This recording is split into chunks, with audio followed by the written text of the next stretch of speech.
Well, I just hit the live button.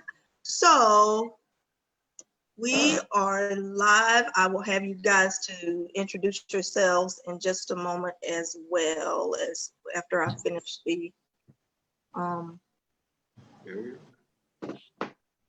after I finish kind of the initial opening. So we are ready.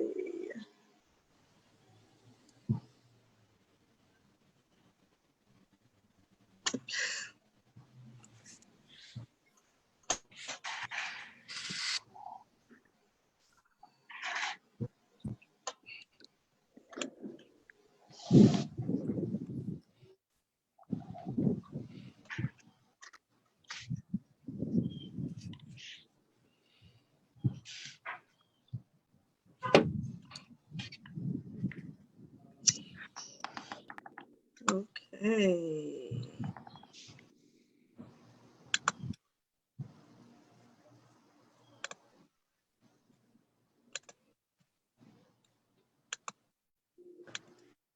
Okay, I'm trying to find out where I went.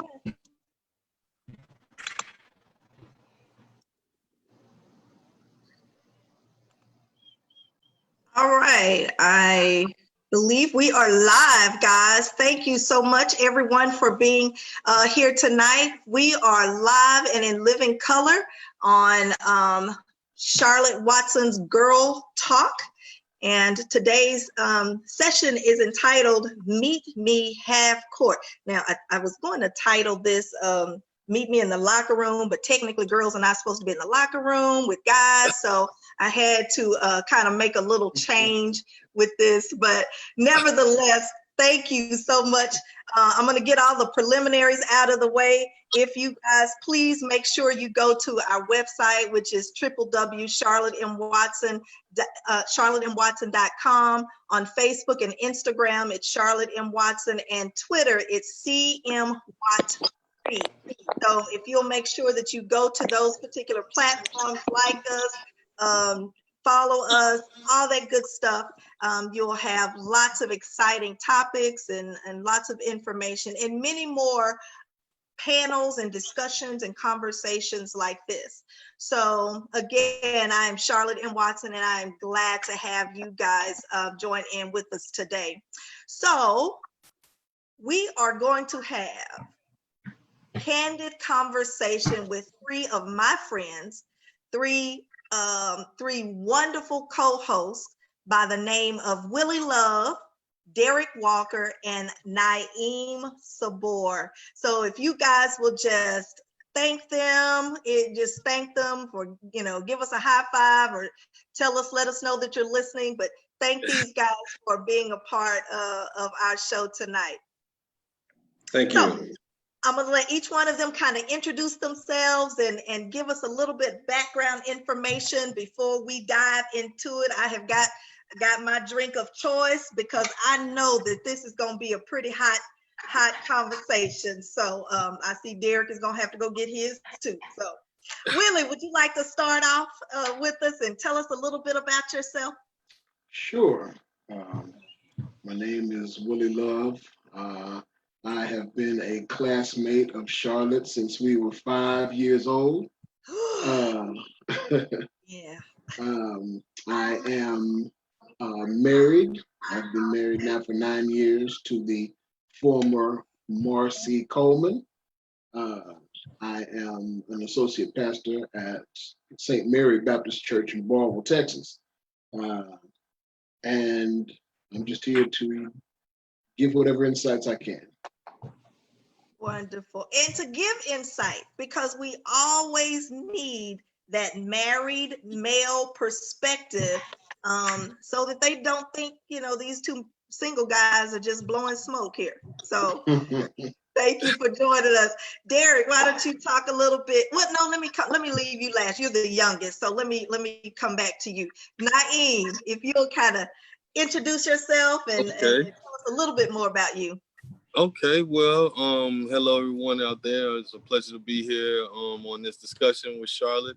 I'm Naeem Sabor, as you all have heard. I'm a good friend of Charlotte's. We've been working together through business several years now, maybe about 3-4 years. She's known me even longer than that. And Charlotte about this particular topic. I'm excited that she reached out to me and coordinated this, and I'm just ready to share my perspective. Single, but more mature. I would say over the years I've grown and have many different experiences. So my views now are much different than they have been in other parts of my life. But I'm excited to be here, and let's get it cracking. Let's get it popping. Great. Thank you. All right, Derek Ryan Walker. I got all three names. That's three. Awesome. My name is Derek Walker. I am excited to be in this conversation and just to have just share some perspective and even learn some better ways to approach relationships. Specifically with women, but also I think I hope we can kind of discuss principles of relationships overall and just have a greater understanding, whether it's with our mothers, our sisters, or cousins, or aunts, all the way around, just making sure that we're all, moving forward better with those relationships. And I'm just a guy who offers fresh perspectives as an entrepreneur and live life. Well, hey, I love it. And the reason I chose you guys is because I feel like you all are very well-rounded, and you all three are very much mature in your, and maturity doesn't equate to an age, so you can be a very mature 30-year-old and you can be a very immature 50-year-old. So it doesn't really equate with that. But I really value your opinions. I value your views. And I think women particularly will gain a lot of information from what you guys have to offer. I hear all the time, there's no good men out there, and I disagree. I disagree with that. I think I had an uncle that told me not too long ago, anything that is seen is meant to be advertised. And so if we are advertising ourselves in a way, specifically females, if we're advertising ourselves in a way that we really don't want men to respond to us, and then they respond to us like that, then we're upset with the men. Well, no, it wasn't the man, it was you. You advertised yourself that way, and that's the way they picked it up. So that is a great segue to the first question that I really want to ask you is, what's the most valuable quality that you feel like in a relationship? What's the main thing that you're looking for in terms of a long-term relationship, in a relationship, or in current relationship? What's that most valuable thing? Woo, don't everybody jump in at once. Who want to start? Well, I would say everyone is different, and I think that where a lot of people kind of have problems with that is a great. People don't know themselves. Like just speaking from a dating perspective, there's so many women that I met over the years that really don't know what they want, and a lot of women decide what they should go for based on other people's opinions, whether it be their family, whether it be their clique, whether it be the people who give them status in life. And so for me, it may be a set of things, I try to, even when I communicate with women, that's a question that I ask. I ask, what are the top 3 most important things to you in a relationship? And I've been surprised how many times when you get to know a woman, you find out how often she really doesn't know herself. She really doesn't know what she likes. So therefore, you know, it's almost in a sense of it's more than likely going to be a mixed match. But me personally, I'm a very ambitious person. I'm very busy. I have high goals set for myself. So I feel that me personally, I usually tend to find women who have that same type of mentality, the same type of lifestyle where they're very busy, they have high goals for themselves, they're very ambitious, they're very grounded at the same time, and kind of, you know, somewhat know how to balance it all. The type of women who I don't get along with are the ones who don't really have anything set for themselves other than to find a man and make babies and chill and be the housewife. That's kind of not that I'm against that, but those types of women usually don't understand my grind and my hustle and So and basically, my business grind. what you're basically saying is you're looking for someone to mirror you. In a lot of ways, yes, you know, yes, you want to attract your reflection, you know, and often you'll find that you do that either way. It's the problem is that oftentimes we're not reflecting what we want, so we attract something else. Ooh, We attract that's a good point right there. yeah, so We're not we're reflecting. Say that again so I can write that down. we're not reflecting what we want. Oftentimes, you're always going to attract what you reflect. But oftentimes, men and women, you know, I've had male friends and females that I've met. Oftentimes, what they want isn't what they're reflecting. Mm-hmm. You know what I'm saying? So it's like they're asking for something. They're trying to attract something that they aren't even resonating at that time. You know. And so I don't know about you fellas. Have y'all had those types of experiences, or what are your opinions on that? Yeah, I'll I jump mean, I in. can relate Yeah, to go what ahead. you're saying. You know, one of the key things as I've matured or just learn experience, at first it started off, you know, from a certain physical attention grabbing visual aesthetic, right? And it was like, oh, this person is attractive in this way. And then as I've just gotten older and just kind of gone through just having relationships with people, personal, romantic, intimate, professional, even business, I've just learned that I'm looking for people who, the word you said mirroring, I'm saying alignment. You know what I mean? And just just the ability to pivot and counter from me. You know, if I'm doing this at this time, is there something that you can do or she can offer or add value to as it relates to that the counter of what I need? I don't necessarily think balance or prefer balance because it's all fluid. And if I'm trying to find balance, you know, my 50% might not be the same as her 50%. So if I'm just looking for 50% to be 100%, no, that's not necessarily it.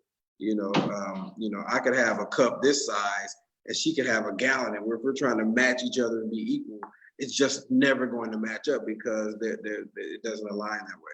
So Right. just being interested in alignment and understanding, you know, someone who's willing to work with and talk through just things, and just the willingness, even if it's a sense of, hey, I need a moment, being willing to talk through it and not like someone who's talking at you and being condemning or even, you know, leading with the assumption. Those narratives are important for me. And honestly, I'll be specifically in light of what's happening right now.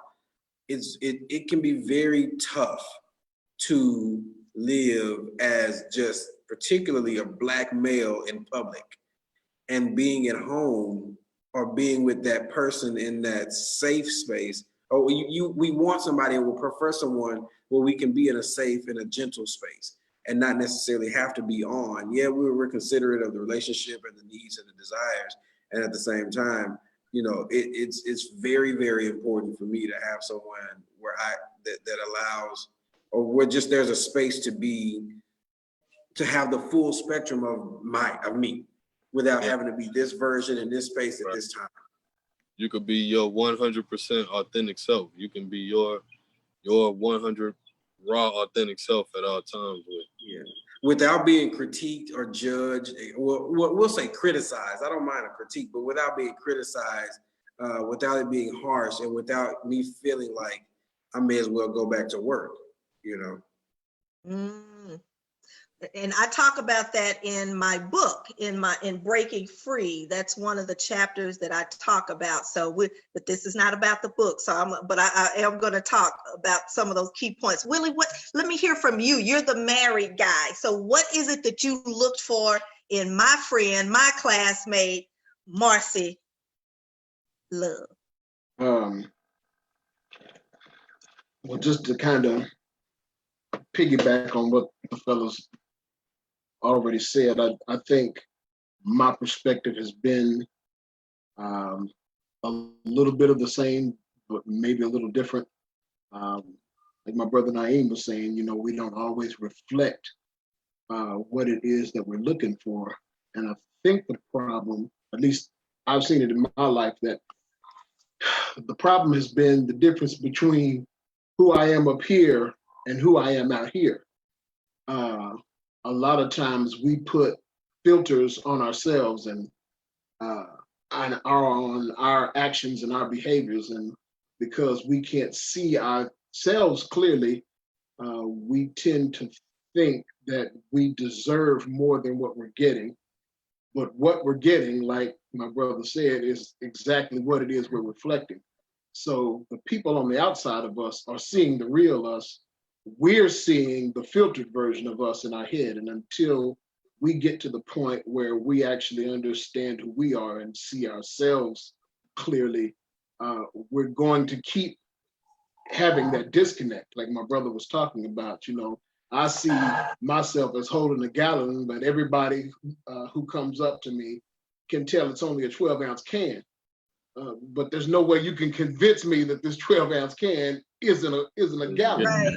Yeah, so men and women, we tend to think that we deserve more than what it is we're getting. And because of that, we put greater demands on the person that's with us than we are providing to the person that we're with. Wow. So in saying that, and I heard a lot of undertones, and the one thing that stood out to me with all three of you is the word vulnerability, is being able to be vulnerable with that person and not feel like, I can take the armor off, and not have to worry about the darts coming in my safe zone, in my home, in my kingdom. And so talk to me about what your biggest fear is. What is your biggest fear in a relationship that may or may not have happened? Well, I'll just keep on talking.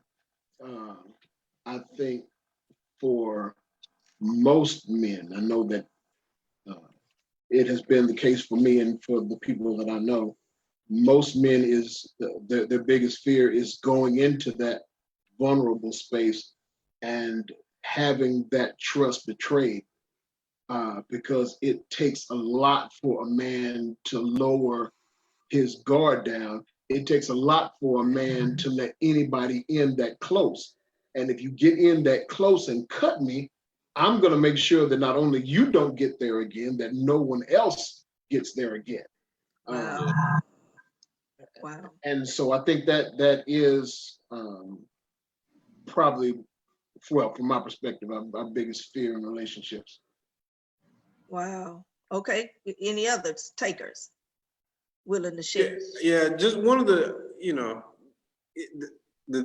from experience and just something that I understand I don't prefer or don't want is being in the space of vulnerability and it's used against you, right? Being able to share some of those moments or share some of those, let's say, not soft, but sensitive, right? There's a certain sensitivity that we may have with certain experiences or certain things within our lives that we share. vulnerable moments to the relationship, and it coming back to kind of bite you in the rear, or being used against you or being weaponized. That's the biggest thing that I understand, just not from my personal experience, but just as men, and just, kind of, guys, what we talk about at the barbershop, right? It's that idea. It's also the concept of this expectation of a man based on the idea of what a woman thinks a man is. So, and what I've encountered is that if you ask a woman what a man is or what a real man is, her definition is vastly different than what the man identifies as a real man. So, and I think it's okay for us to be able to, part of that being vulnerable is that we self-identify what our manhood is or what being a man is for ourselves without it being forced or without a certain expectation being forced upon us. And then when we don't do it, we're ostracized and criticized and belittled about what we're not. So what is the definition, your definition, y'all's definition of a man? What is a real man to you from your perspective? In short, of the male gender, the ability to have an idea and to make it happen, without being forced to, without being forced. That's in short. I mean, that's kind of general, right? But at the same time, it's you being just a guy, a male, having the opportunity to express in the full spectrum and have ideas and make them happen. Okay. All right. Come on, Naeem. I mean, it's like one of those things, like Derek mentioned, there's a lot of stereotypes, a lot of societal influence like that goes on, allowing those types of egos to grow, because at the end of the day, a lot of it is just ego. It's like someone's own definition or perception, like Derek said, of what something is supposed to be. But oftentimes the perspective is about what it's doing for you and not what you are doing for it. It's never like a two-way street. So when you often hear issues about, men not being men, quote unquote, it's based on what someone is not receiving. It's not based on the balance being there between both partners, whether it be a friendship or a relationship, especially in relationships. So usually when someone is not receiving what they want to receive, it damages the ego because the ego feels entitled. And therefore, that's what leads to this attack upon manhood, versus thinking, okay, if we're in a relationship, we're a team, let me make sure that my teammate's straight. Right. So the mind shifts changes from, let me make sure that I'm helping everything to be straight versus expecting everything to be, a certain way. And so that I think that goes into a lot of the miscommunication, because at the end of the day, it's really about communication. Yep. With there's a lot of miscommunication, expectations, there's a lot of entitlement on both sides. And I think these days, women have to just be more open to seeing what has worked and what hasn't worked. And the things that haven't worked, we need to be more open to finding solutions, being, and not repeating the same mistakes. So that's just what, yeah. Yeah, it is. It's almost like those definitions or those expectations are paralyzing to what we really can do, right? Like generally speaking, men are taught to be disposable as husbands or dads unless they can provide and just do work. So then if he doesn't perform up to that particular standard or the idea of being a man, well, women can just find another man to replace him because he's not being a man. You know, and what we're taught almost is that, you know, as a man, you're essentially taught that you're useless unless you're a provider. But like providing is not just, or making provisions for is not just based on work or based on performance, right? Like it's just that idea of manhood or being a man is forced upon us, and it's so limiting. Like it's super limiting, and that's when I say living the full spectrum is not just even being emotional or being vulnerable, but it's like, you know, listen, there are things that we think about, there are things that we may consider in a different way than your dad considered and that your uncle considered or not, you know, or what, now we can go further based on what's on television, you know, and these mystical ideas and mystical figures of what men should be and should do. We will never fit that. And just being, I think what I see as possible is if there's a focus on the individual and not the idea, we will all move forward better. Well, and that, you know, I felt led or the need to write Breaking Free for that very reason, because I'm sitting in counseling sessions and coaching sessions day after day after day, and they're all saying the same thing. Well, that's what my mama did. Well, my dad, you know, that's what my grandmama did. And I'm like, but is it working? Yeah. I mean, mama and grandmama were in a different time zone, different, you know, there were different circumstances, and I may get in trouble for saying this, but in a lot of areas, we saw some poor character in what mama did and what, a lot of times you don't know the whole story of what mama right. Right. We just don't know, you know, here's mama, you got 7 brothers and sisters and everybody got a different daddy. You know, which, you know, like in the big scheme, that's cool. If you're confronting and communicating and like being honest about if that. you're, saying, you know what? Yes. Because and I can imagine there aren't that many men that would necessarily have an issue with the truth. Right. Just have the right.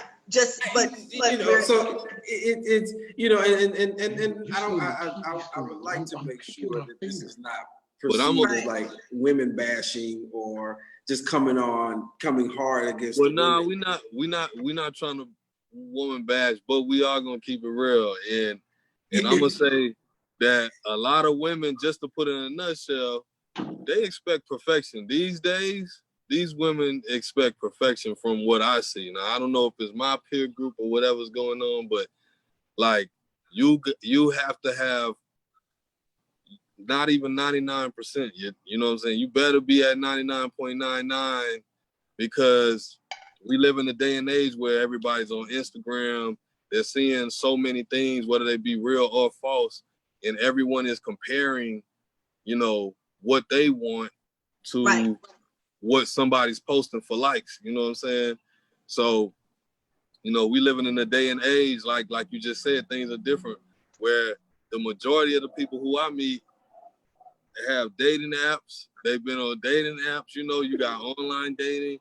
You have this mesh of people who want to retain what they saw, you know, their family members, their grandmothers, their aunties go through, and then just as many are ready to adapt to whatever the new wave of communication or the new wave of finding each other out to be. So like right now, being single or dating right now, and I mean, I feel a lot of women on this. It is, I don't know, it's almost like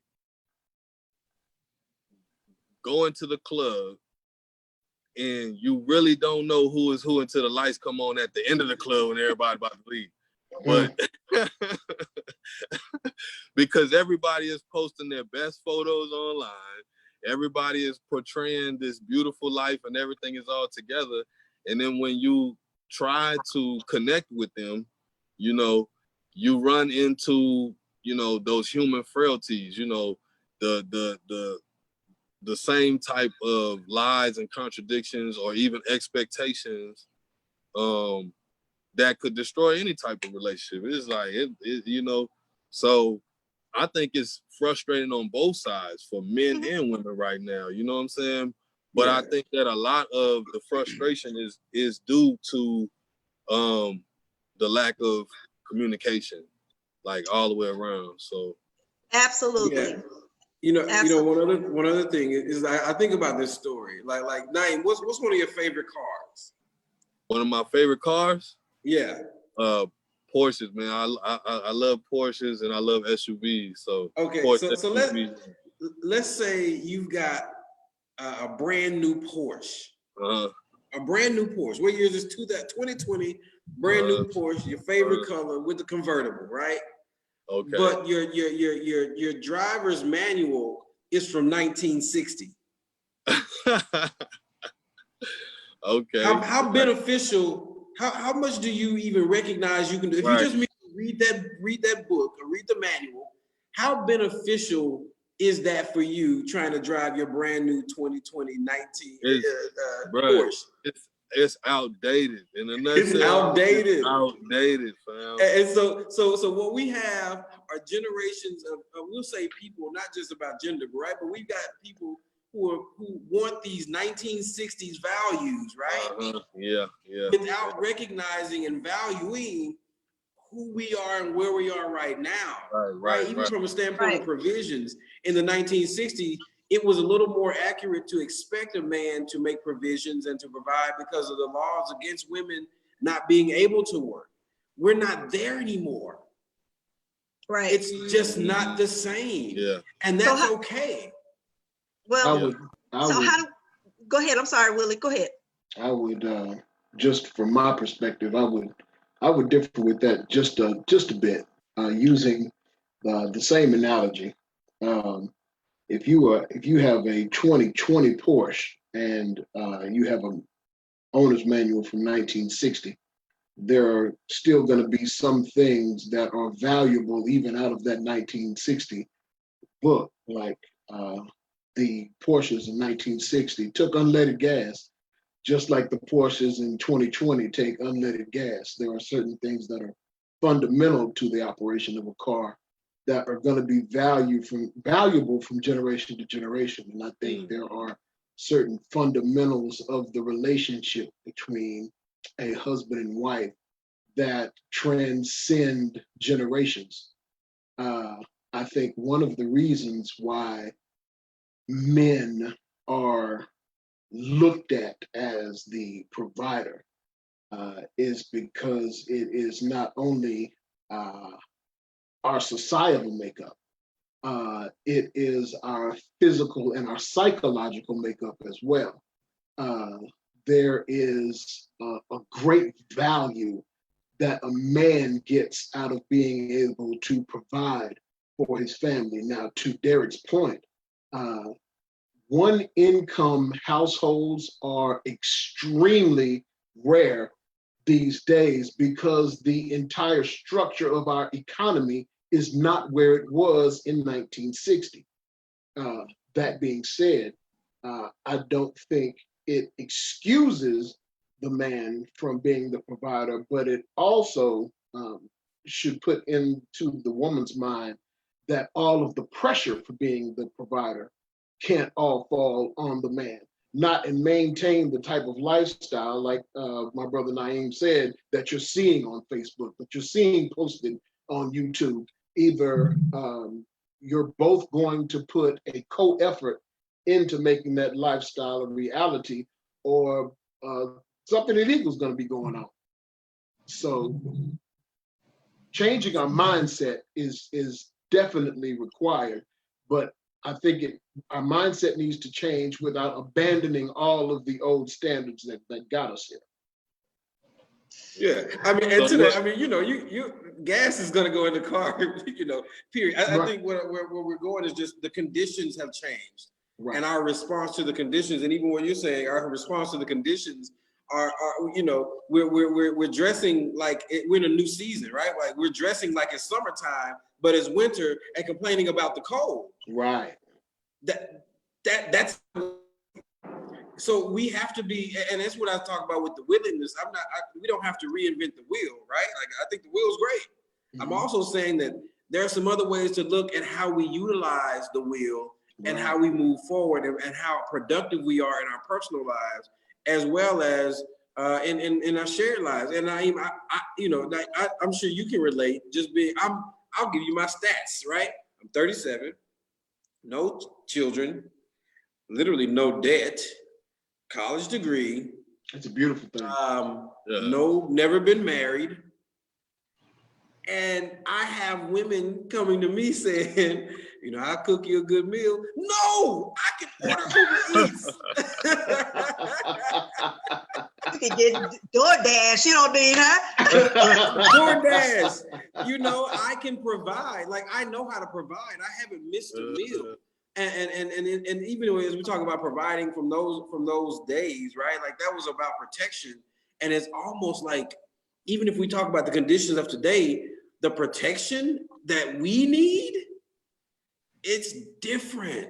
And we have to be willing to respond to the conditions as they are in front of us, and be willing to see it and accept it, and not just say, well, this is what my grandmother had. Yeah, your grandmother didn't really have a lot of options at that point. Right. And yet your grandmother really wasn't the nicest person either. But there may have been some things that grandmama did that we need to, because at the end of the day, grandmama was going to cover her husband. She was going to respect him. Now, he may have had another family on the other side of town and one on the south side, but at the end of the day, she was going to make sure that he was provided for. He was taken care of when he came into that house. And so, so when we don't, and I think Naeem was saying this, we feel entitled. Well, I work too. I work just as much as he does. I work just as hard as he does. So he could come in and cook too. Again, it goes back to communication. And that's something that you have to work out together. He may be a better cook and needs to cook. You may not be the better cook, or so since you're gonna cook, I'll do the laundry. Whatever it takes to make it work. But it has to be communicated. You can't walk into it with an expectation until you have had that conversation and communicated that. So y'all have said some really interesting points here, and I hope that women are listening to what you guys are saying, because it's a self-evaluation on everybody's part. Is it working what I'm doing? I'm going from relationship to relationship to relationship, and I'm jumping out of bed with this man and getting in bed with this one, and I'm having a child by this one because I know he loves me, and then 2-3 months later, after he's gotten the low-hanging fruit, is what I call it, the low-hanging fruit, then he's gone to the next tree. So what is it that we as women, outside of valuing our own selves enough to put some boundaries in place, what is it, Derek, you laughing at me for low-hanging fruit? Yeah. What is your absolute turn off and turn on with women? Y'all may need to think about that for a minute. What is your absolute turn off and your absolute turn on in women? Willie, for you, that's when you were dating. Okay, not now. When you were dating. And Willie, he can speak on women in general, but I don't want to get him in trouble with everybody. Right. Point exactly. But me personally, probably there's a big notion that dudes are just, and I know some of them are, so I don't know even how to approach this, but my biggest problem is, I don't know, I guess some of these other knuckleheads I'm gonna have to take it up with, but this notion that we can be won over with sex so easily. this notion that all a woman has to do is offer sex. I don't know if it's the day and age that we in with, you know, sexual has to be the way that it is, you know, females in it to be more aggressive, but that's probably been my biggest turnoff. And right now, with social media, with the dating apps, with everything being online, I think women feel more comfortable being more brazen, so to speak. And at the same time, women are valuing themselves a little less. I feel personally, women don't often know how valuable they are and how much of an asset a real dude would see them as. So the quick offer of sex is probably my biggest turn off. My biggest turn on is a woman who is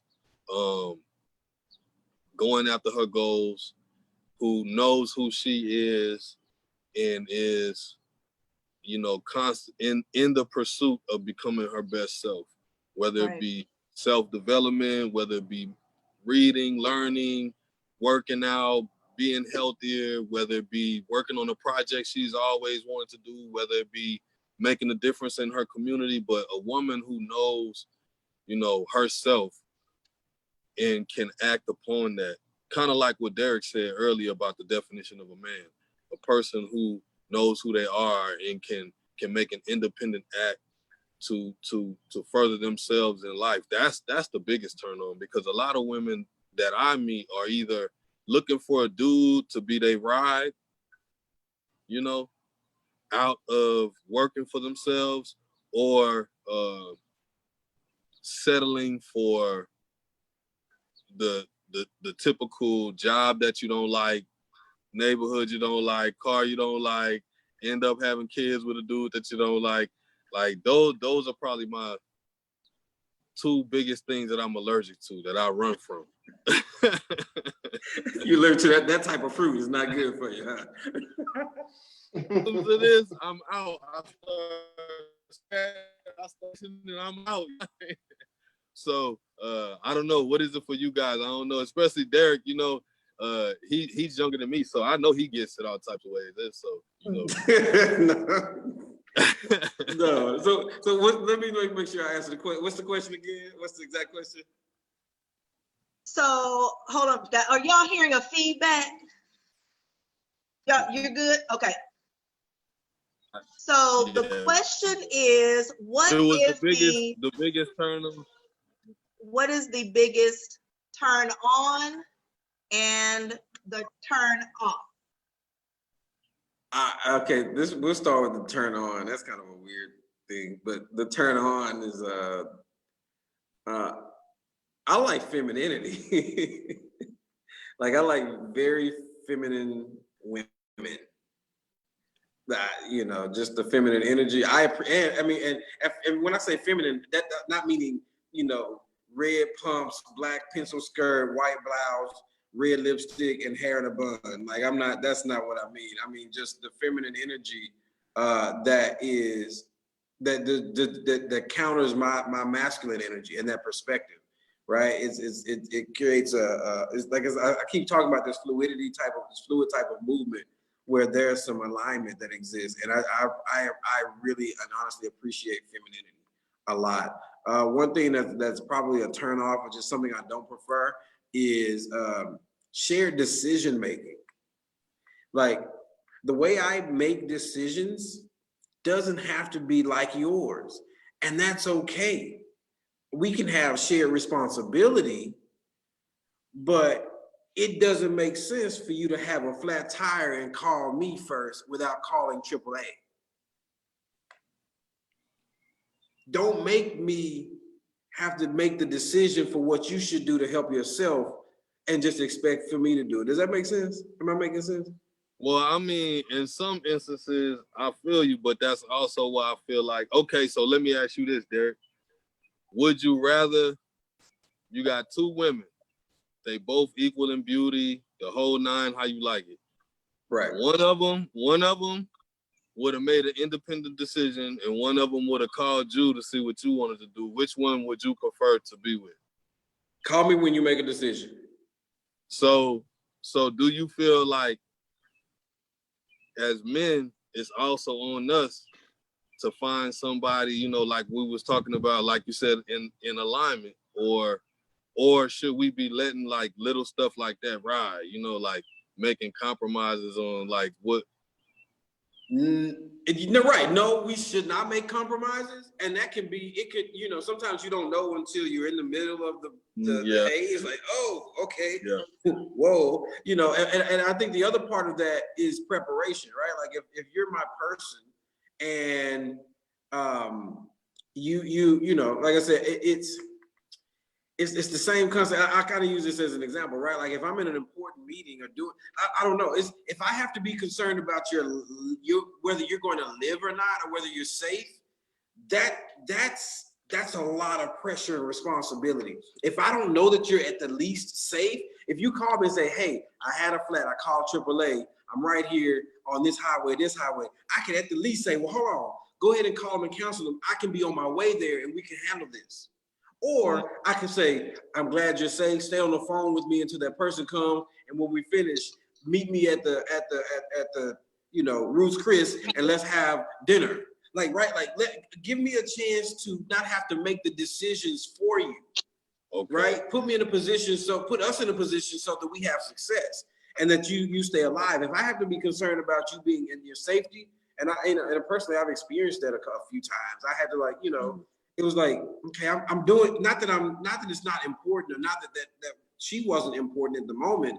It's also saying, yo, I need there to be some level of understanding of how to take care of yourself. Right. Because if you can't take care of yourself, I can't take care of you. You know, I would rather loan you money. I'd rather give you money to go on vacation than to give you money to pay your bills. Because you've done, right? Does that make sense? Shut the front door. Okay, I'll shut it. Yes. I'm actually working on a book that's entitled "Girl, Get Your Money Right."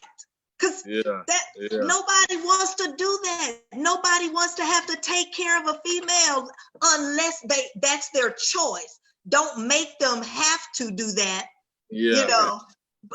Let them want to do that, but that goes back to those women who are basing things off of other people's opinion and basing things off of that old driver's manual, not to beat nobody up. Right, I got you. Mm-hmm. But those are people, you know, a lot of women say, well, hey, my grandfather took care of my grandmama, and that was the best relationship I ever saw. That's what I want. I'm not selling for nothing less, and da. And so, when you say that, is it that some of us need to? Because I know some brothers that won't let their woman work. Right. You know, I've known some brothers, and I'm like, bro, they would rather be struggling than to let their wife work because they value, you know, that set of values for their household.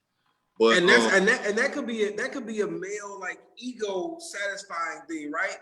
Is to still perpetuate these ideas of what should be to help boost our own ego. Like, and I don't mean to be harsh about that statement as it relates to the flat tire or being able to take care of yourself, but like that what I've also realized is we try to find in a mate the things that our parents did or didn't do.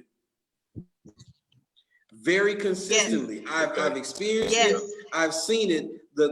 So now we're choosing from a space of lack and not identifying the abundance, right? So if the cup is gonna run over, let your bills be taken care of and let the cup be full. And to run over, let's share that. Let's share in that abundance, right? Because us trying to both live and have that survival mindset is rough on relationships. If we don't know what we're eating, our basic human needs are eating and shelter and covering it. If we don't have that for ourselves, yo, we have to figure Individually. something else out. Yeah. Individually, if you don't have that for yourself.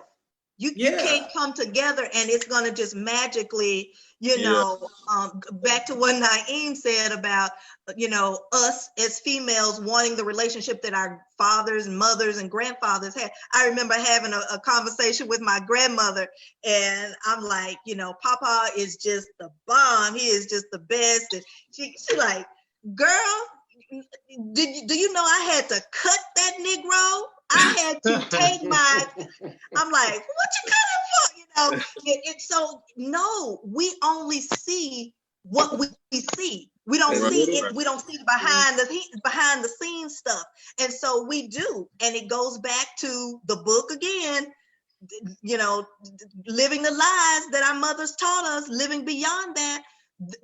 They don't talk about it. They don't tell us their struggles. They don't tell us all of the stuff that they're going through or they've gone through. And so we just assume that everything is wonderful. And so we now want to build our life on that lie. Yeah. Which is So really what it is. I have to ask this question. Is it that we don't see it, or that we choose not to see it? Because if there's anything that I think any lady watching this should take away from this, is that there is no cookie cutter for a man. Every man is going to have a different set of strengths and weaknesses coming in.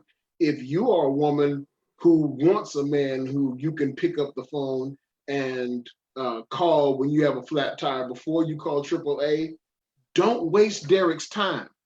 If Derek has told you going into it that that's Right. not what he's looking for, don't pretend that you're that person because you want to be with somebody. And then later on, when you're miserable with Derek, then blame Derek on it.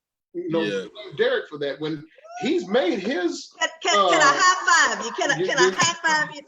He's made his requirements known up front. If you know that you do not meet those requirements, or that they are not what you are looking for, don't waste Derek's time. To my turn-ons and turn-offs, the turn-off for me is being fake. Don't show something that you are not able to maintain when we're in the dating phase if you think it's going to go past the dating phase. Right. You know, if you think that this is just a stage play and, you know, after this act is over, it's over, that's one thing. If you have got it in your mind that you are trying to build something, you can't build on sand. You can't build on make-believe. You can't build on contrivances.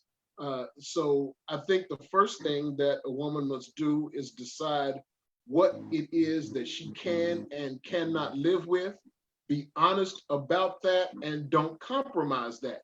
There's no relationship in the world worth your misery. Yeah. Ooh, y'all said some powerful stuff there. Oh my goodness. Y'all giving me some stuff. I've got two books that I'm working on. One is Girl, Get Your Money Right. But the other one that I've really am being prayerful about and just really having a fun time writing is Keeper of the Castle, Creating an Environment Worth Coming Home to. And I'm talking to couples who have been married for 50 years. And I talked to a couple who's been married for 67 years. And I'm like, what in the world did she do to keep you at home? Huh? One time on purpose? One time on purpose. One time. 67 years they have been married. And when you see them, it's just like, you know, they're a little slower than they used to be, but it's still, she's very accommodating to him and he's very accommodating to her. And I sat and interviewed them and he talked about how when he was called into the ministry, she was so supportive of his mission that she was like, okay, you go to school, I'll go to work full time. Let's do that so that you can you know, if you're with me, kind of like Naeem, hey, we're gonna make sure, because we're team players, we're gonna make sure we're both good. So Right. you go to work for 4 years and then 2 more years because he went back and got his doctorates. So, but the intent was after he finished, he told her, he said, okay, you don't ever have to work again if you don't want to. Yeah. That You was know, an and investment. exactly. That was So that's their what I relationship, want. you know? You know, when I'm talking to couples who've been married that kind of time frame, they've got, and they've told me some gory stuff that we need to hear that, because if we don't, you know, we spend the $50,000 on the wedding and we spend 2 months, you know, married, and then we're ready to split up.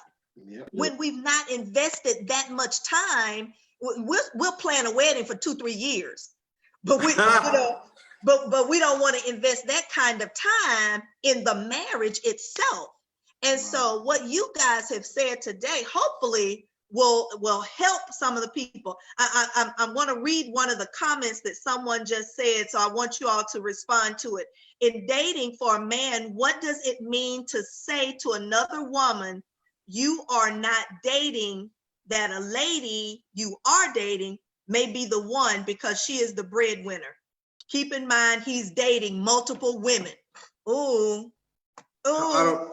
I don't, what's the scenario again? I don't understand it.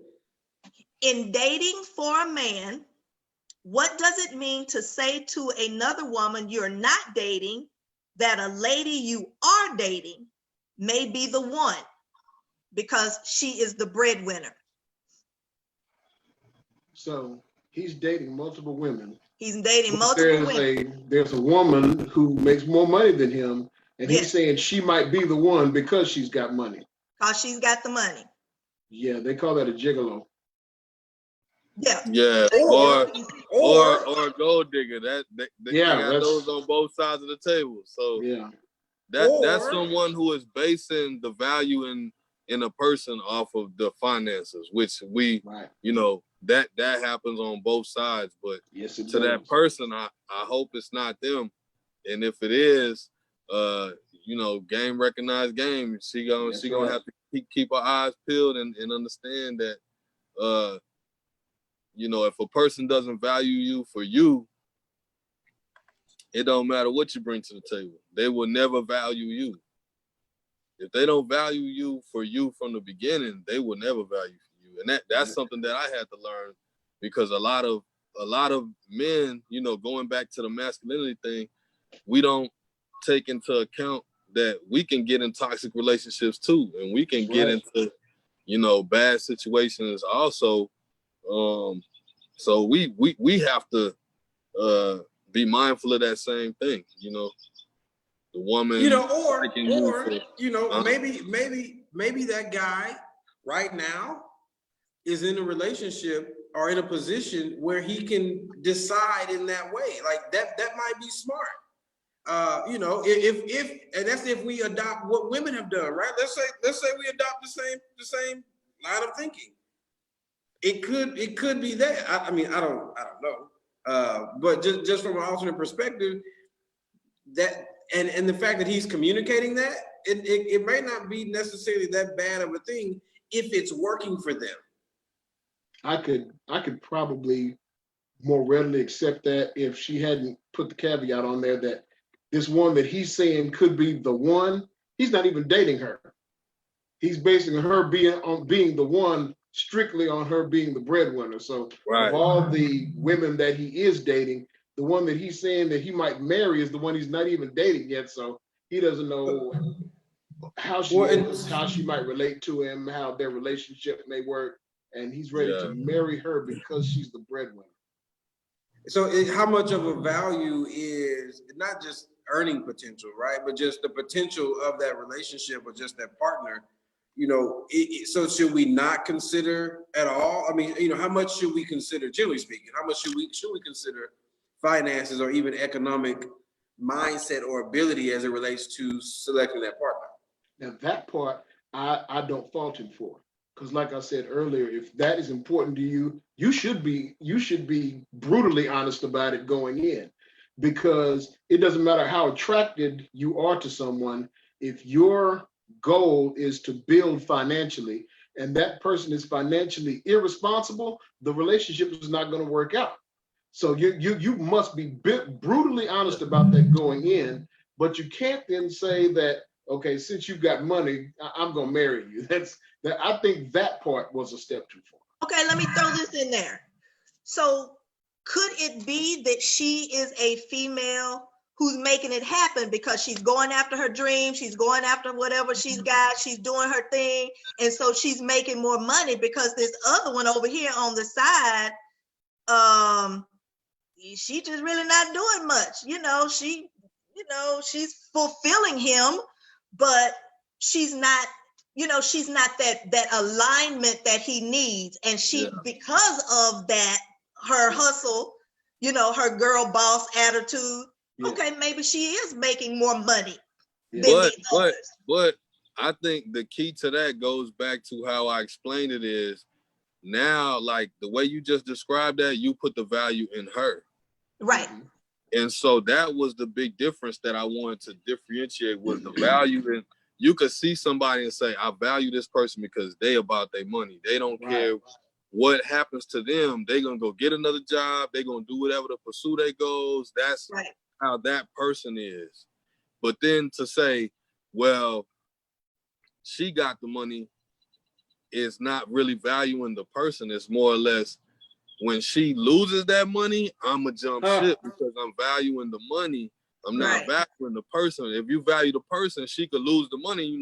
Hey, I ain't tripping off of her losing it all because I know that her value is she's going to grind. She's going to hustle. She's going to get it right back.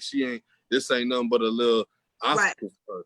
Yeah. So that's the difference in the two is choosing someone because you value that person, and a part of something that you value in them is that they about their money and they good with money. And then choosing someone simply because of the material side of it, that's the quote unquote toxic side, because if that were to leave, then that person would become disvalued just based upon that solely. Right. So it goes back again to that C word. You got to communicate honestly. You got to communicate honestly. And you got to peep game, because a lot of people aren't going to communicate honestly. That's right. Man, I'm gonna tell y'all in your friend's situation, I think she just probably needs to peep because. hey, I'm right. Listen, and I'm gonna tell you this. I don't think it's not smart to consider the woman with the better financial situation. Yeah, I think that's smart. I would agree. If that is what is most attractive to him, I don't have any problem with that. Yeah. Like I said, as long as the value is on her and not on the money, though. Right. Yeah, it's part of the whole. And it goes back to knowing yourself, because if you're choosing a man over his money because your homegirls got the Louis Vuitton and they dude got the Lexus and the Mercedes, and now you playing with this dude based upon that, then that's foul, and she'll probably end up getting played, but if that's one of your values, gold diggers need love too, and they got dudes that's out here. They got dudes that's out here that don't care. They, tricking. It ain't tricking if you got it. So it's dudes that looking for a woman. It's still based upon their money too. It's about getting the right match at the end of the day. Right. If it's mixed match, then it's chaos. That's right. Hey, hold on, Naeem. A lot of hurt feelings. It's still tricky. Even if you have it, let's get that right. Hey, I didn't say I agree with that. It definitely is to me. But there was a question from I've got a Facebook watch going as well, and I think we were talking about just some of the things that we like or don't like. But one of the questions was, what are some healthy ways of affirming a partner who doesn't create a burden or unachievable fantasy? What are some Okay, healthy say it again. ways? Say that one more Say it again, time. say it again. Okay, what are some healthy ways of affirming a partner who doesn't create a burden? Who does not create a burden? I Right. think it's maybe they're asking that does not create a burden. Yeah. Yeah. Oh, a way to They're saying, you affirm. know, how do you? I think they're saying, how do you encourage them without gassing them up, Okay, without blowing their okay, head up? okay. What do you recommend, Brother Love? Again, honesty. One of the things that you know, I go to the word for this. One of the things that the Bible tells us is that we should treat people the way that we want to be treated. If you are dealing with somebody that can take open, honest, brutal communication, you give it to them that way. If you know that the person you're dealing with needs to be handled with a little softer touch, you have to deal with them that way. But what you do is encourage without being dishonest. Like if I tell you I'm going to write a book, I give you the book and it starts off See Spot Run. Don't tell me it's the greatest novel you've ever read. Say, now, baby, that's a good start, you know? So you have to be honest. You have to be tactful, but make sure that you are not misleading is the best way. Mm-hmm.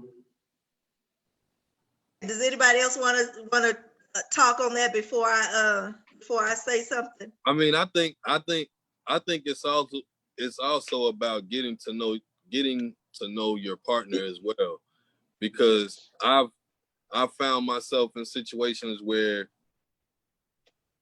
I like that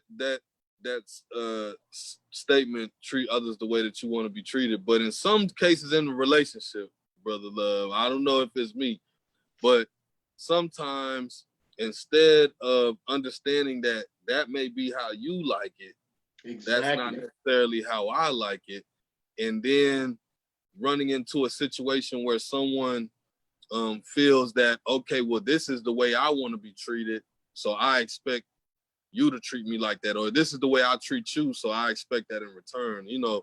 And so those types of like miscommunications have led to some bad debates, I'm gonna say, in my past relationships.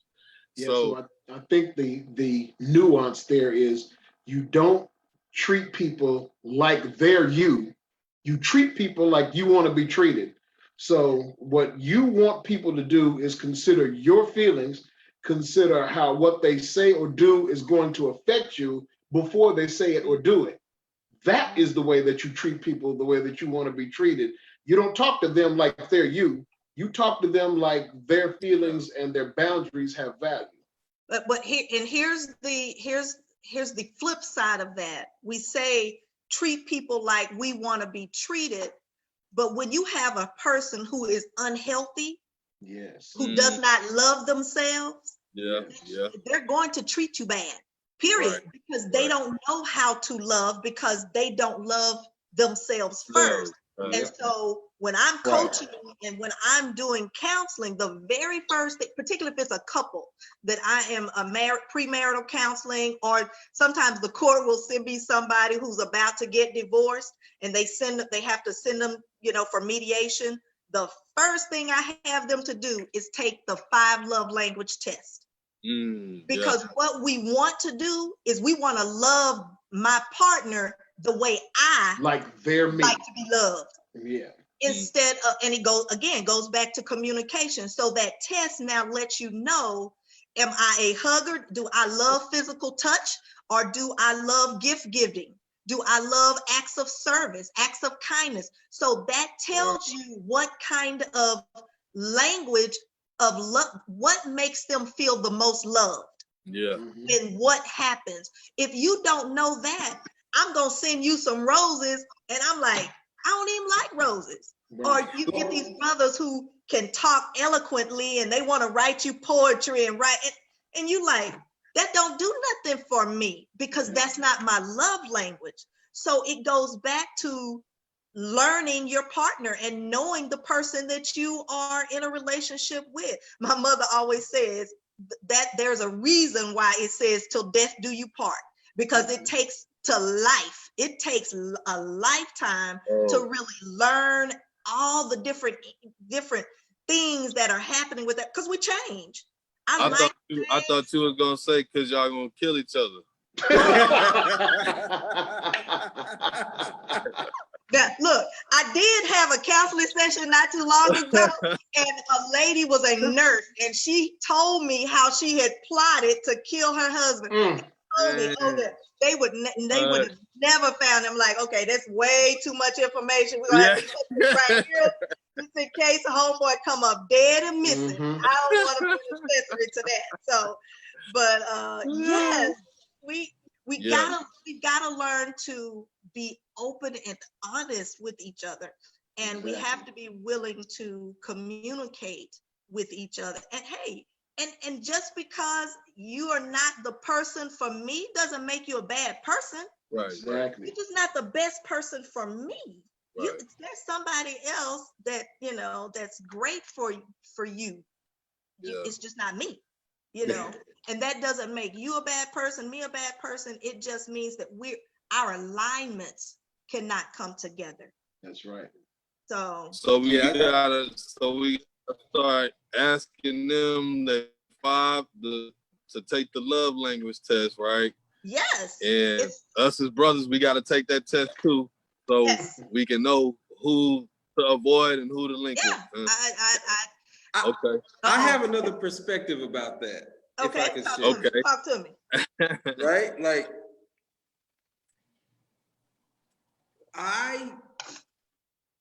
So if you go to let's say you go to Madrid, Spain, one of my favorite places, and you know the language, you just don't know how to speak it. Should you leave Spain? No. Oh. Right? So what I'm saying is I think it's important. I think something maybe to add to that is to identify our partner's abundance, right? So what they have a lot of or what they do a lot of, and allow them to communicate in their language, and we try to understand from that perspective as well, and not just force someone to speak our language, because that can become toxic, that can become unhealthy, and it can become unproductive if it's saying, well, they know I love roses, why would they get me tulips? But their trigger or their emotional thing could be, I hate roses because it reminds me of something that's the most egregious act ever done upon me. But that's where your communication comes in. Right. So that's the only I have a personal thing against the love language, because it's like it makes sense in a concept, but it's like, man, it's kind of whack to me. But I get it. I understand. I think to follow your analogy, if you go to Madrid, I don't think you necessarily have to leave Madrid because you don't speak the language. You just don't move there. So if you don't speak that love language and that's important to that person, just make sure they know that you're not going to stay. Or you're just here for vacation. Well, and I mean, yeah, right. On the same, I think on that same line, I think it's okay to evolve. I've heard stories where people from different perspectives and different cultures and different value points can learn to appreciate it. That's so as we talk about just kind of going back to the things, I think that's one of the things we can do is I take a lot of notes, so y'all bear with me. But it's 4 things that we can do within those relationships: is reciprocity, consideration, appreciation, and recognition. Yeah. And the reciprocity is offering something that's unexpected, right? The consideration can be a gesture without expecting anything in return. The appreciation is showing grace and gratitude, and the recognition is acknowledging a gesture, a deed, or a presence. So even being in another country, we can recognize and appreciate what they did, even if we don't value it the same way. And I think that has a higher value point as it relates to us being able to move forward in a way that allows us to come together, because communication happens whether we say something or not. It's a lot of non-verbal communication that, you ever walked in the house with your person and they got their arms folded and you're like, I just walked in the house. What's going on? Here's one I've experienced. We just woke up. What are you mad for? You know what I'm saying? No, Derek, that's when you made him mad before y'all went to bed. That's what that is. I tell you, that's what that You is. still mad? You made her mad before she went to bed. That didn't come out the blue. Right. Right. But You feel like you ain't sleep that off yet? But just being able, I think just as that question was saying, I think recognizing reciprocity, appreciation, and gratitude, it helps all the way around, even if we don't speak the same language. And we've been able to communicate and correspond and get what we needed from people without speaking the same language. We just had to get to a point of understanding. And I think we all are saying that, in these auspices. It just get to a point of understanding that's clear. Like, I don't even think transparency is necessary as its value to be, because there's some things I don't need to know about always, all the time. Be clear, be open, be communicative, but also let's be consistent in how we do that in our conversations, because the conversation is listening and thinking and understanding. Okay, Derek, I got a question for you, because I'm gonna say how this helps me, but I have a question for you. Okay, so a young lady asked me not that long ago, maybe about a week ago. She asked me what my love language was, just out of the blue, trying to get to know each other. And I told her mine was, I think it was words of affirmation. And hers was, now I know that it's a type of time, because I know that hers is physical touch. That kind of let me know that this may not be the easiest ride for me to take with this person, because I won't be able to provide, the physical touch if that's her thing. You know what I'm saying? The way that she may expect. Right. There's a little distance between us. Both of us are busy. So do you feel that using the technique that you mentioned is more like forcing something to work, when maybe it should be a sign of, hey, this isn't going to be an easy connection. Let me figure out if this is going to be even worth the trouble for me or her. I may need to just take this as, oh, hey, okay, I may not need to invest a lot of time, because I can see already that we kind of have two different value sets that may not be the easiest to manage, So would that be like setting us up for, hey, I know we kind of have a mixed match, but she fine and she got all the money, like you said, she got all the money, she fine. I'm trying to choose her to win. But would that be forcing it if by using the love languages or by using something else, I can tell that we may not be in the most alignment? Like, should brothers and sisters still try to just force something to go? Because I think that's a lot of what's happening too. Yeah, no, I think that's a great perspective. I also say that, like, if we look at the love languages, there are different dialects with language, right? So what's in between those 5 love languages that we can possibly identify, right? Like I've gone from living in Dallas to living in Los Angeles, and there are certain values about the culture or the language of how we communicate in Los Angeles that's vastly different than in Dallas, Texas, and the values are different. So I think it's one of the questions. That's why my belief is that it might be the wrong question. Maybe one thing to ask is, what do you appreciate most about your partner?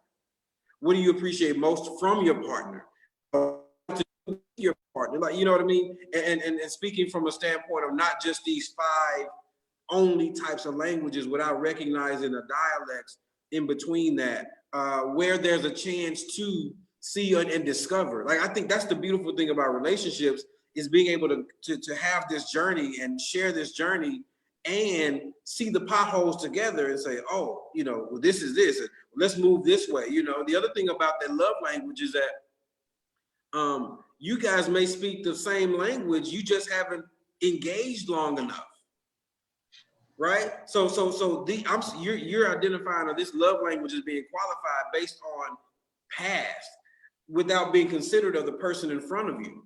And I think it's okay to take that journey or take that walk to discover. I think we can do it better, right? Like I just one thing that I don't say I was like taught, but the social construct was, if you're a guy and there's a woman you work really well with, you need to get with her and date her and marry her and build a life together. No, like we don't have to move with these absolutes. And I think, and I understand the love language, and I think it has value in certain spaces, but it doesn't have, it can be a little blurred sometimes. It doesn't have to be that you're a words person all of the time, because you might have an experience. For me, I would say that like when my mom passed, my love language shifted, right? There were certain things that I thought I did want. It's like, nah, brother, you really don't want that anymore like that. You know what I'm saying? Yeah. Or the last time I spoke this language was associated with this person, and that makes me feel all kinds of bad. So it's a situation. But it keeps going back to communication. We change. Right. And so even with the love languages, you have most people have three different languages that they speak. One is usually more dominant than the other. And in one of my relationships, we took the language test, and then I sent him a list of everything that he could possibly do, so he don't even have to think now. He don't have to figure it out. So what is it that might interest you, that you might like? Well, here, let me help you out. Now this is a start. Now you be creative. You can come up with some other things, but I think it's at least a starting point to help us get to know each other. Now, then you can branch off from there, but I think you have to do that. And there's something else that I wrote down is, I guess that was it, the 5 love language. And sometimes people don't love themselves enough to be able to love you, and hurting people hurt people. And so we're so busy looking at the cute and the fine and all of that, and we don't get to know that this person is really not a nice person. This person is so bitter and so hurt and so angry about the last 3 relationships that she was in, that you automatically set up for failure, because she's so damaged, or because it happens to both. That person is so damaged that they need to get some help themselves before they are even able to get into another relationship. And the filter, you said something just a moment, Derek, that people seeing things differently. It depends on what kind of filter. I don't care how clean the water is. If you filter it through a dirty glass, you put it in a dirty glass, that water is now dirty.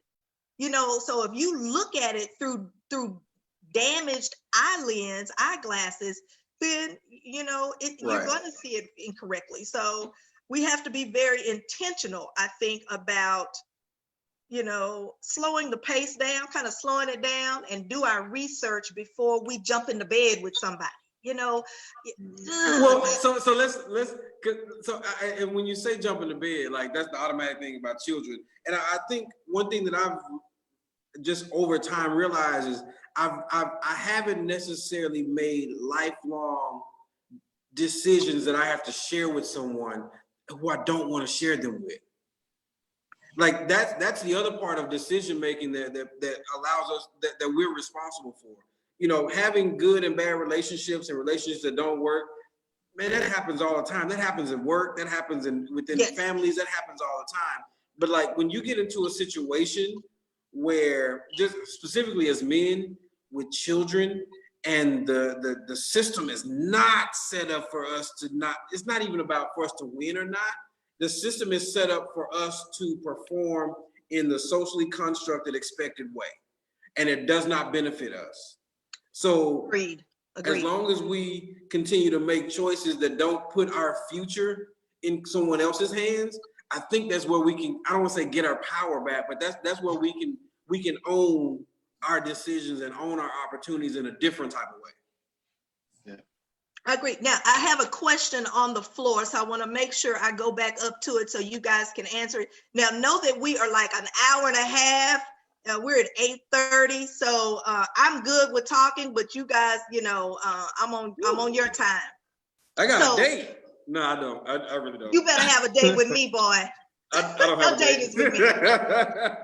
Okay, so the question is, can too much ambition ruin a relationship? Can too much ambition ruin a relationship?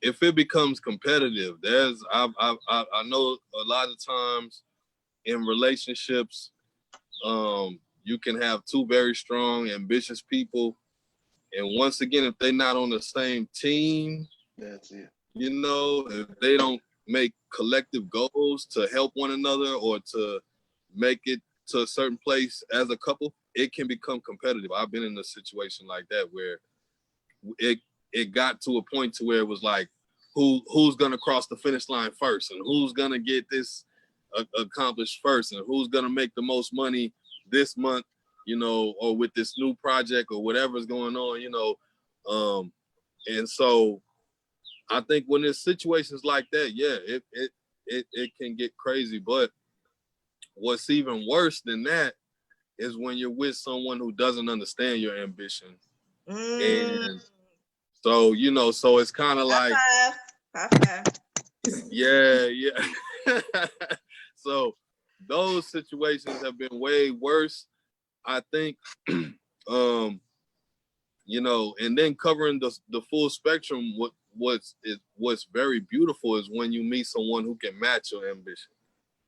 Someone who they understand your drive because their drive matches your drive, and instead of it being competitive, they're rooting you on. They like, you gonna do this, you know what I'm saying? And not only rooting you on, but finding out along the way, what can I do to help? What can I do, to support you? Right. I got my stuff too, but right now it's your time to shine. So what can I do to make sure you get to the goal faster? Right. Yeah. Listen, if I have a business and you don't consider yourself an assistant and vice versa, we will not work. It's not going to work. Like, if I can't support fully every aspect of what you have and you can't do the same, like, it's just, I don't know what language that is, but we ain't talking that language, right? Like, what I've also experienced is not the ambition that gets in the way.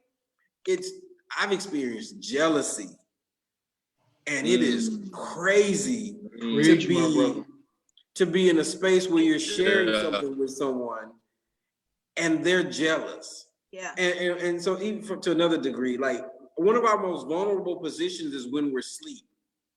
And it becomes very difficult for me to feel safe or think that I'm safe around you, and you're jealous of me and you're doing things to hurt me when I'm actually trying to do something that supports us. Yeah. When you go against the objectives, when you do things to thwart the mission, when you throw the baby out with the bathwater, when you get mad about one thing and you throw the whole thing away, you throw everything away. Like, come on, like that can't be how we move forward, because it's not going to be productive. If I've got to fight to reach these levels and to get to these positions that I've dreamt about and work diligently for, and then come home and have to work to help you believe me, Right. And maybe that's why I'm in the position, that part. I agree with both of my brothers. I think they have stated the point perfectly.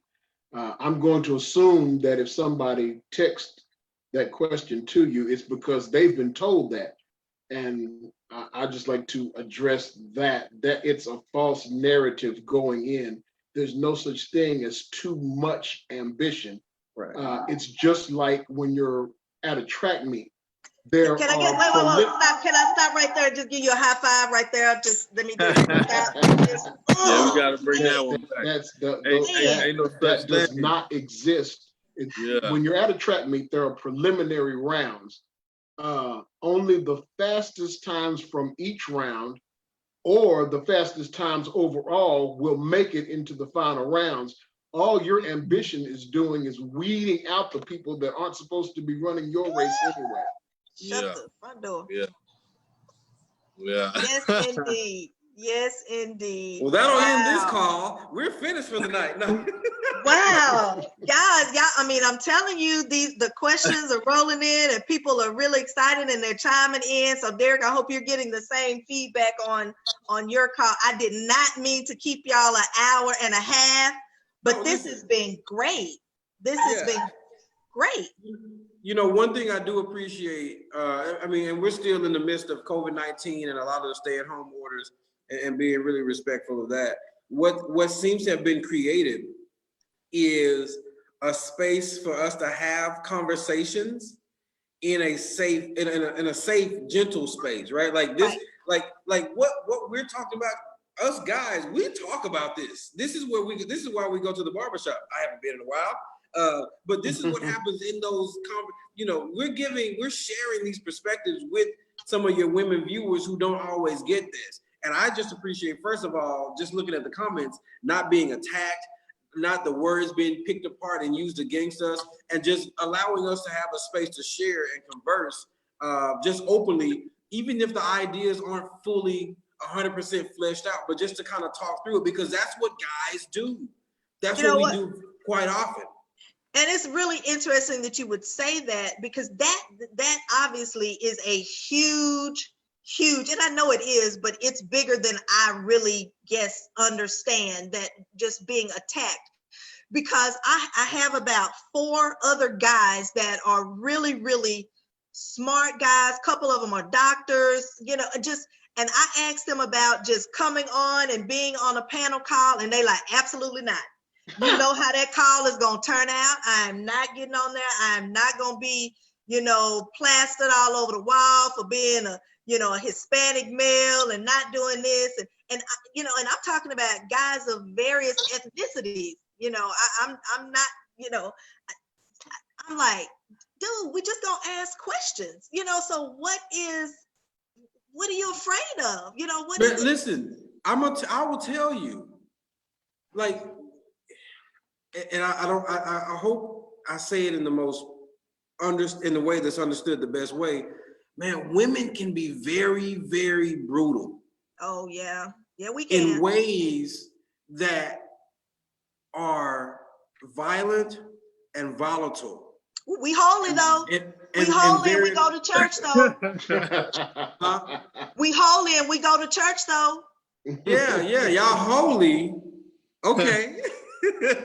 But no, but seriously, like, I literally remember, and I'll even to say this, I've experienced a domestic violence situation. And what women don't understand is that it sometimes paralyzes men, because our inside, like men, we understand when we become physical, there have been steps to get to that level. Yeah. And we know what that communication is going to be when we get to that point. But with women seemingly will press buttons to get us to do that, but we can't.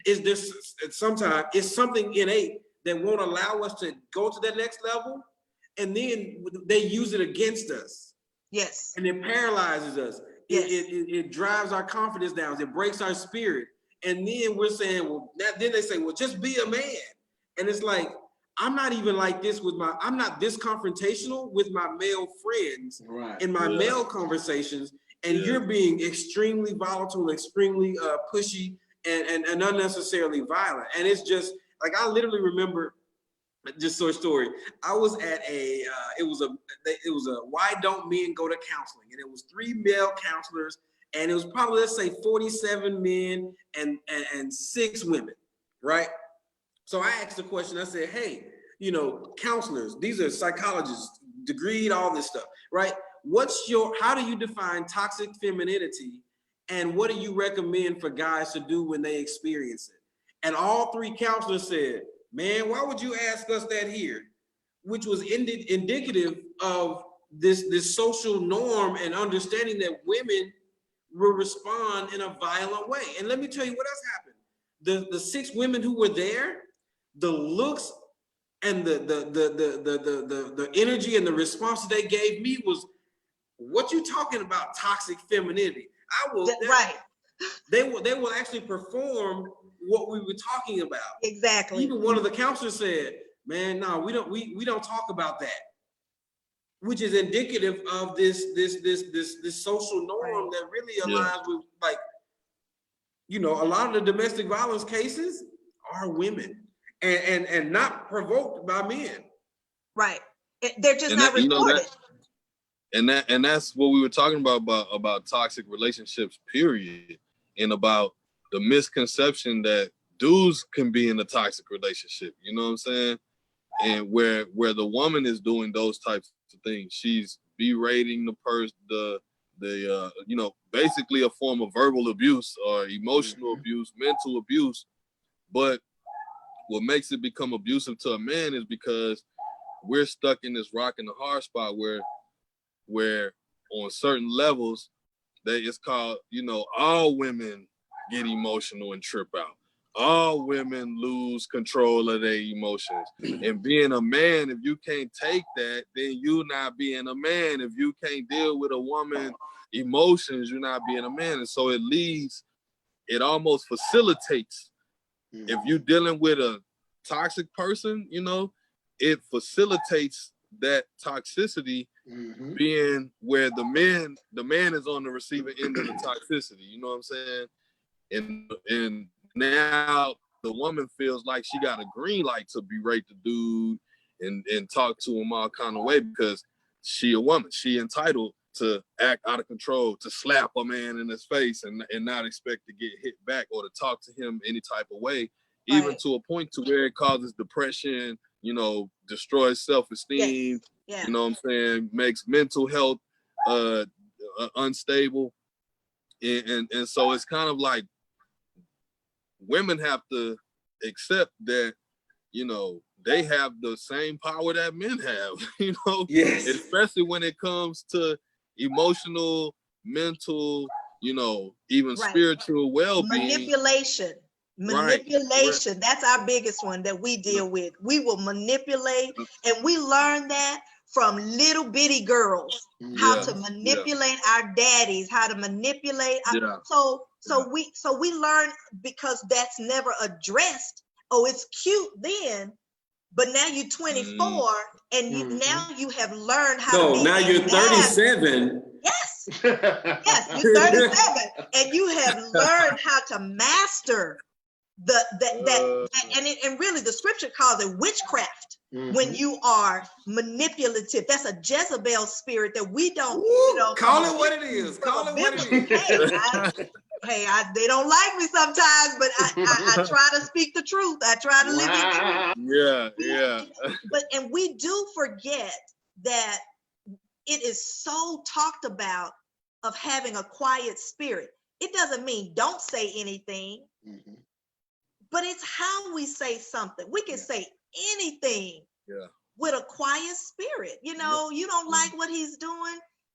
We can say it without yelling and putting your finger in his face. And we can, you know, we just, and I agree, society has allowed us to take a pass on, because we're women, we can act like that. And it's wrong. And until we say it, then I go back to the men, until men really stand up and take their rightful place, and we allow them to do that, because some men have been stripped of their masculinity. Because women, like you said, man, we are vicious sometimes. You don't give us what we want, and we're gonna figure out how to make you suffer. Let me tell you the other thing that I started experiencing, particularly in the South, is that if I'm, you know, fairly attractive, I'm not like a bum, and a woman offers me sexual favors, and I say no, you're gay, Yeah. or Something you wrong with you. know, something's wrong with you, Yeah. or you don't like women, and all of these types of things that come up. And it's crazy that, you know, a guy or a male can have a particular standard for himself, or Yeah. and not even a standard. Like, let's just say he doesn't want to do that with you right then at that moment. Yeah. It's almost like he has to do it just to satisfy, just to not have to deal with the backlash of not doing it. Like, and I can tell you, so many guys experience that. Like, and I hear a lot of conversations about, men objectifying women and things like that. And I get it. I'm not denying that it exists. Right. And I try not to get too much into just saying one gender versus another, because we're not just talking about toxic masculinity or toxic femininity. We're talking about toxic individuals, Period. like Right. jerks. Yeah. You know what I mean? First of all, from that standpoint. But at the same time, it can be challenging to navigate just as a male doing something for yourself. And when you tell her, and sometimes when you tell a woman no, it's not even that the guy is lying or not. He just understands what's possible that he might have to deal with, and he doesn't know if it's worth it or not. Even if he did try to put himself in that situation. Yeah. Like, seriously, it's almost like, okay, I can do this with her for this amount of time with the hopes of it, her responding in the most, non-violent way. Or I can start this. No, or I cannot start this, tell her no, and she goes and creates this narrative. Or I can start this and then do something to break it up and just fall into the narrative of being this bad guy, or being a cheater, or being this guy. And that's more simple to deal with than it is to actually confront and be truthful and honest sometimes with women. Right. And just know that the same thing happens on the other side. If females have a standard where they're not going to, they start dating or start, seeing a guy, and once they figure out they can't break your spirit and break you down so that you will have sex with them, that, it's the same thing. It's the exact same thing. So know that women have that same pressure when they have set that standard for themselves as well. So how do you, go ahead.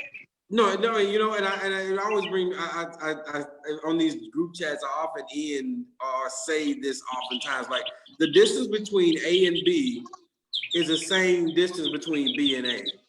And a lot of times what we're talking about are our experiences, and they're not vastly different.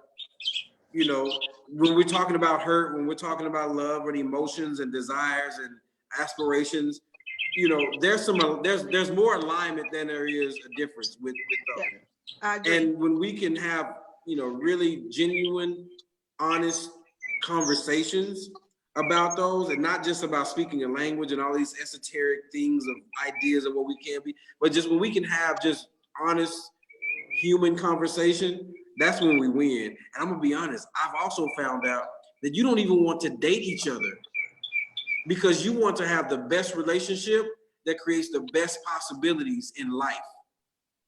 Right.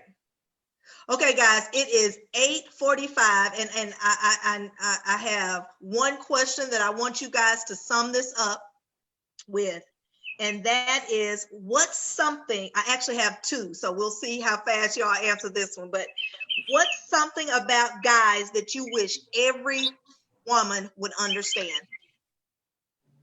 What do you wish that every woman would understand? I'll start. There's no such thing as a perfect guy, just like there's no such thing as a perfect woman. Every man is different, just like every woman is different. So if you've got this idea in your head of this perfect man, more than likely you're not going to find anybody that's going to fit that mold, because none of us are imaginary. Gotcha. Good. So we can't expect perfection from you, because we're not perfect. So it goes back to our mental shift. Taking that mental shift. Papa wasn't perfect. Maria wasn't perfect. Our mamas are not perfect. And so we've got to get that out of our head. Good. Thank you. Right. Thank When you come to the realization that you're not perfect, you will realize that whatever the image is in your head is not perfect. Right. Wow. All right. Love it. Who's next? I guess what I would like women to know is before the focus is on a relationship with someone else, it should be on a relationship with yourself. You know what I'm saying? Ooh, another high five. Self-healing is what's up right now. If they ain't know yet, you know what I'm saying? But too oftentimes women put so much focus on needing a relationship to feel fulfilled or to feel complete or to feel like normal even, you know what I'm saying? To where it's like, if you have had any type of breakups, which the majority of, you know, if you live to be a certain age, you done had your heart broken. You done got cheated on, you done got played, or worse, you know what I'm saying? And restoring the love for yourself and within yourself and having a healthy relationship with yourself is the secret sauce to a good relationship. You know what I'm saying?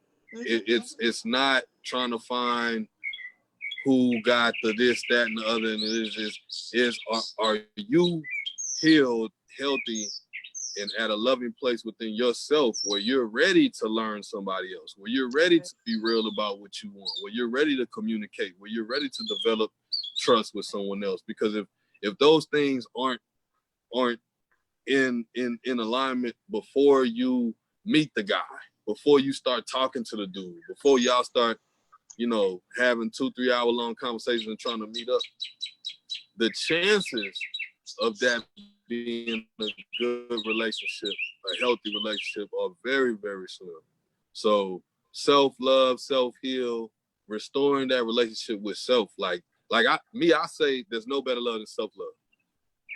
No better love than self-love. So get that first, because then once that is there, you're going to reflect a brother who's done the same healing. You're going to reflect a brother that done did the same type of work, who he's ready, he's on the same level that you are.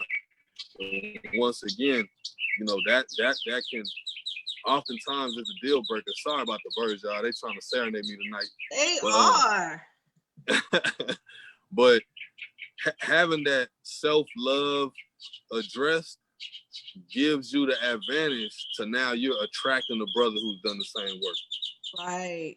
Love it. Oh my God, I love it. And the audience is loving it too, guys. Y'all can't see it on this side, but they are just loving it. Derek. All right, what's the make sure the question? Because I was just listening intently to everything everybody said. All right. What is it that you wish every woman would understand about guys? Love is not enough.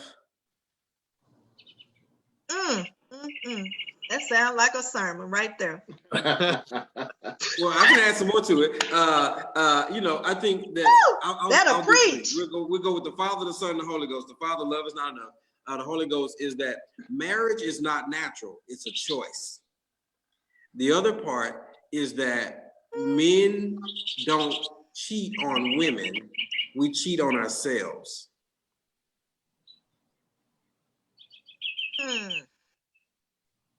Explain that one. Explain that. Men don't cheat on which one? The men don't cheat on ourselves? Yeah. So what my intent for saying that is that we have to value ourselves in such a way that we're not willing to do something that would hurt us. Okay. So my intent for saying that is to reposition the narrative, and also to share and communicate with women is that it's not a you thing, right? And the thing that the women or the woman or that partner can do is to support that man and make sure he is okay with himself, and to make sure he's solid in believing and understanding himself, so that when he does go to do something, you know, I was telling I had a bar conversation back when I was in LA. And I would say, I want my partner, I want my lady, before she decides to cheat, talk to me, talk with me before you decide to cheat.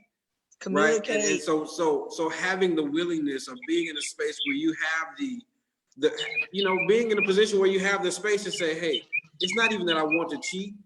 I can confront what's happening with my partner. Because the man is not going to cheat on you. He's going to cheat on himself. And that's about self-value, self-love, personal value, and self-esteem. Wow. I think that's good.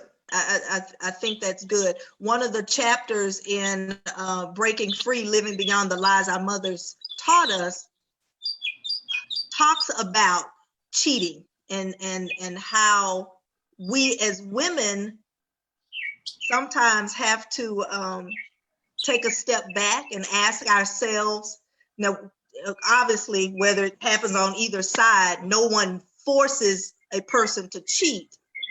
But when it does happen, we do have to take a step back and say, did I contribute to this situation? And sometimes we do, because, sometimes we push people out and we don't, we're so hurting people hurt people. And so we have formed a barrier to where, we don't know how to communicate our needs. We don't know how to communicate what it is that I need in the relationship, whether, mentally, emotionally, sexually, none of that. And so then the other person gets tired, and then they go out, and then they make a poor choice, and the enemy loves it. He knows exactly what you like to smell. He knows what you like to see. He knows what you like, cologne, perfume. He knows exactly, what you like, the right size, shape. He knows how to make her look the certain way. He knows all of that. And so if you start to consider those things are going to be attracted to you, and the opportunity is going to come. So I have loved this conversation. I think more conversations need to happen like this, for us to, just be better at knowing the other gender. We don't have to, I always have a discussion about whether or not men and women can be friends without it being a relationship. And I think that's how we learn how to deal with each other, is on the playground, at school, and when we're growing up and we become older and we have those work relationships, but we have to have these kind of dialogues and conversations in everything that we do. And so this has been great for me. I have enjoyed it. I've loved it. The guests have loved it. So I really, really appreciate you. We're going to come back on and talk about something else, because we got another side, a whole different side of the men that we got questions about. What if we have all of these things that you all are saying, but the men are the pursuer, and the man is the man is the individual who is ambitious less, and he's the one who has no drive, and oh man, I've gotten lots of questions on that, and I'm like, okay, that's a whole different show. So let's talk about these issues this time. So I am grateful again for you guys to share some light on us. It is 8:56. You guys have talked for 2 hours. Man. Hey, it's happened before. Sorry. Well, I have enjoyed your input. Any last closing remarks or anything that you guys would like to say? I just appreciate the opportunity to talk and share. It's been like we've been protected orders and staying at home and not social. So I feel good to be able to talk and have a conversation and have a barbershop type of conversation with 3 guys who are doing some impeccable things, and just share the perspective and learn and glean from everyone who's contributed to this conversation. And thank you. Yes. I mean, I hope that, this opens the eyes of some people who are dealing with some of these issues. I know we got to answer some good questions, and just you know, that people benefit from it. It's a much needed conversation, and it all can't even fit into 2 hours. So I'm gonna say, Charlotte, like I always say, we got to do a part 2, and Yes, I agree. we gotta continue to help the men and the women out there, and maybe even have some more women on next time. I don't know, just a suggestion. Nah, we Charlotte enough. Charlotte enough. So you don't want a firing squad, huh? We do not, exactly, not at all. I mean, Well, it's called meet me half court, so we gotta get some women players in here too, so we can, you know, get both sides of the story, you know, represented well, you know. And good idea. you know, it might get a little emotional. Well, It might get a little emotional because we got so many women in here, but we're gonna have enough masculine energy to balance it off. So I got you. it'll be good. I'm gonna work on that. I'm gonna start working on that, and hopefully we can do that. Get some women who are who are understanding and who's open-minded enough to listen. And I think that's the biggest thing sometimes that we miss, is just a general mutual respect for each other that allows us to hear. My motto is seek first to understand, then be understood. You know, and a lot of times we go into it because we want this and we want this, and we never stop long enough to hear what the other person is even saying, or even, you know, even trying to communicate. So again, thank you so much. Please follow us on Twitter. It's CMWatt3, Facebook, Instagram, Charlotte M. Watson, and website, charlottemwatson.com. It has been a great session, a great time with you guys. Come back and meet me at half court again. Have a great night. Peace.